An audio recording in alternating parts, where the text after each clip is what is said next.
السلام عليكم.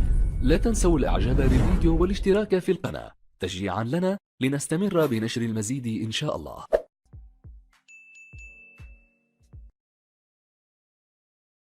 Mesdames et messieurs, bonsoir. C'est salam alaikum. Tout d'abord, je tiens à m'excuser si j'ai touché un peu la sensibilité de quelqu'un, vu que j'ai parlé un petit peu fort et d'une manière un petit peu énervée après le match de la Mauritanie et du Maroc sur la dernière vidéo. Sur cette vidéo-là, je voulais parler en fait du schéma tactique, en fait d'une manière, on va dire, avec la tête reposée et on va dire d'une manière plus calme de ce qui s'est passé. Voilà, tout d'abord entre le Maroc et la Mauritanie, tout le monde a vu que le Maroc a fait un match nul, un résultat qui est très négatif, 0-0 chez nous à la maison, alors que normalement pour les qualifications, il faut toujours essayer de gagner chez soi, parce que quand on joue en qualification de la Coupe d'Afrique, les terrains, généralement, ils sont pas très bien à l'extérieur et on a du mal à gagner à l'extérieur. Et donc maintenant, vu qu'on va jouer le prochain match contre la Burundi, au Burundi, il va falloir vraiment aller chercher cette victoire-là, parce que sinon on sera un petit peu mal barré pour les qualifications de la CAN, la Coupe d'Afrique 2021. Donc on a vu que la tactique de M. Vaïd Alouzik était pas bonne, qu'il a mal choisi ses joueurs, qu'il a mal choisi la tactique, etc. Donc c'est pour ça, on l'a critiqué par rapport à ses choix, le fait qu'il n'a pas ramené Amin Harit, parce qu'on avait besoin de lui dans les matchs qui sont un peu compliqués, on va dire comme ça, parce que c'était fermé. Quand vous jouez contre des équipes qui sont hyper défensives, même si qu'ils soient faibles ou pas faibles, s'ils sont très défensifs, il te faut des joueurs qui arrivent à changer le rythme et pouvoir dribbler et percer les défenses. Donc, ces joueurs-là, on n'en a pas 10 000 au Maroc. Il y en a quelques-uns qui sont très connus, comme Harit, comme Boufal, un peu Idrissi et Ziyech. Donc, voilà, le fait de jouer avec son Boufal, son Harit, etc., et des joueurs au milieu de terrain qui sont un peu longs, parce qu'on a vu que Tcharab il était un peu long parce que il revient de quelques matchs où il n'était pas titulaire dans son équipe. Il n'avait pas tous ses moyens, on va dire. Amallah, qui est après tout un bon joueur, mais il n'a pas joué dans son poste parce qu'il a joué en tant que numéro 10. C'est plus un numéro 8 qu'un numéro 10. Donc, on pouvait jouer avec lui et Sofiane Amrabat, oui, d'accord. Mais au milieu de terrain, pour numéro 10, il fallait mettre un joueur qui est capable de créer un danger. Ça veut dire de changer le rythme et de créer le danger devant, comme Ziyech ou Boufal ou quelqu'un vraiment qui a du talent. Donc là, c'est là où il a fait une erreur l'entraîneur. Parce que quand on joue contre des équipes comme ça qui ferment derrière et qui jouent avec un système au début qui est normalement censé être 4-3-3, mais à la fin, quand ils ferment le jeu, ça devient une tactique de 4-5-1, là, voilà, c'est normal. Quand tu as des joueurs qui n'arrivent plus à se retrouver et qui sont pas habitués à jouer ensemble, ils vont avoir du mal à trouver l'espace et pour dribbler et de passer vers l'avant et d'enchaîner. Malgré qu'on a eu une possession de balles qui était énorme, à peu près 70% de balles, malgré qu'on a fait plusieurs tirs, il y a eu peu de tirs en fait cadrés, peut-être 6 ou 7, mais on n'arrivait pas à marquer. Pourquoi on n'arrivait pas à marquer? Déjà, c'est vrai qu'ils avaient un gardien qui était fort, mais nous, on n'avait pas quelqu'un qui arrivait à percer la défense. Et donc c'est pour ça que j'avais dit que Boufal il devait être titulaire. Il fallait pas chercher à réfléchir. Quand on joue contre des équipes comme ça, comme d'ailleurs ce qui nous a, c'était notre péché aussi en Coupe d'Afrique, quand on a joué contre le Bénin, une équipe qui reste en défense, tu fais jouer tout de suite un joueur talentueux dès le début. Tu le laisses pas remplaçant. Pourquoi? Ça sert à quoi? Pourquoi tu vas le laisser jusqu'à la fin pour le faire rentrer à la dernière minute?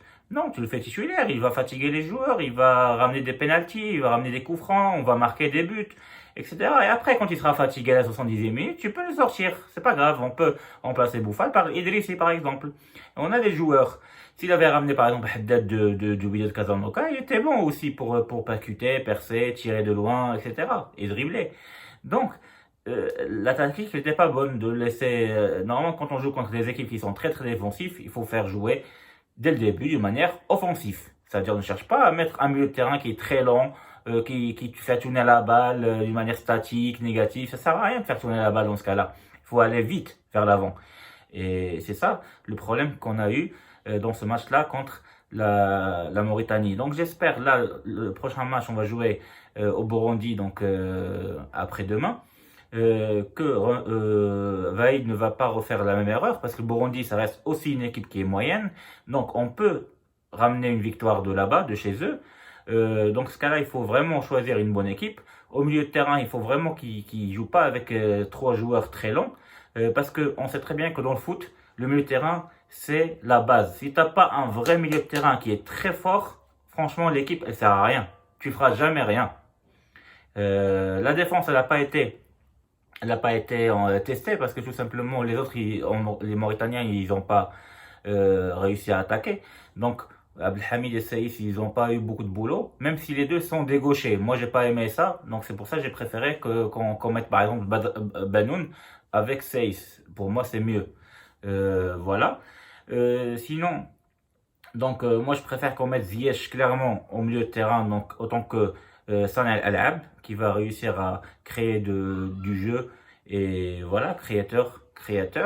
Et on peut mettre à droite l'Idrissi, à gauche Boufal et devant l'Arabi.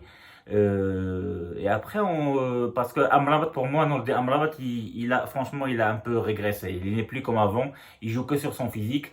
Et par contre, techniquement parlant, il est un peu moyen. Voilà.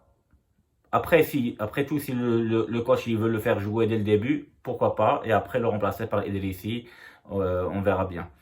Bon, en tout cas, j'espère qu'on n'aura pas les mêmes erreurs. On fera pas les mêmes erreurs. Il y aura d'autres matchs de la Coupe d'Afrique, de la qualification de la Coupe d'Afrique qui vont se jouer, comme l'Égypte contre les îles de Comores en Comores, sachant que l'Égypte elle a fait un partout contre le Kenya. Donc pareil, eux, ils n'ont pas fait un très bon match contre le Kenya et donc c'était une surprise du fait qu'ils ont fait un match nul.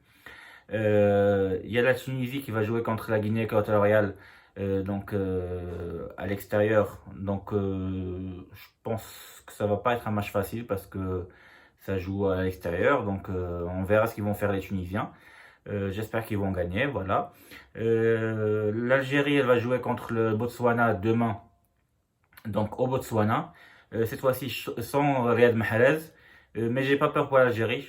Franchement, je les ai vus jouer contre la Zambie. Ils étaient hyper efficaces. Très très fort, rien à dire. Surtout en deuxième mi-temps, quand il a changé le système, il a joué avec la tactique 4-4-2, ça a très bien marché. Surtout qu'on sait très bien que Slimani il est très en forme ces derniers temps, donc pourquoi pas le faire jouer dès le début. Bah c'est bien. Vu que là Mahrez il va pas jouer, donc pour moi le faire jouer Slimani c'est bien. Je sais pas si Brahimi il est blessé ou s'il est appelé, parce que pour moi normalement on peut remplacer Mahrez par Brahimi. Je dirais, voilà, bonne chance à l'Algérie aussi. Sinon, ce qui concerne les qualifications de la Coupe d'Europe 2020, maintenant, on sait pas mal d'équipes qui ont été déjà qualifiées, comme l'Angleterre, l'Espagne, l'Italie, la Turquie, la Suède, l'Allemagne. Donc, les gros, on va dire, ils sont là, ils sont présents. Donc, voilà. Donc, les autres matchs, ils sont en train de se finir aujourd'hui et demain, donc et c'est là où on saura les derniers qualifiés. Et donc je pense qu'on va avoir une belle Coupe d'Europe parce que cette fois-ci il y a même les Pays-Bas. C'est pas comme avant qu'il n'y avait pas les Pays-Bas. Donc voilà, sur ce je vous dis n'hésitez pas à liker donc comme d'habitude et à s'abonner de plus en plus. Voilà, ça c'est touchant et ça me fait plaisir parce que comme ça on fait connaître la chaîne de plus en plus. Et je vous dis à très très bientôt. Au revoir.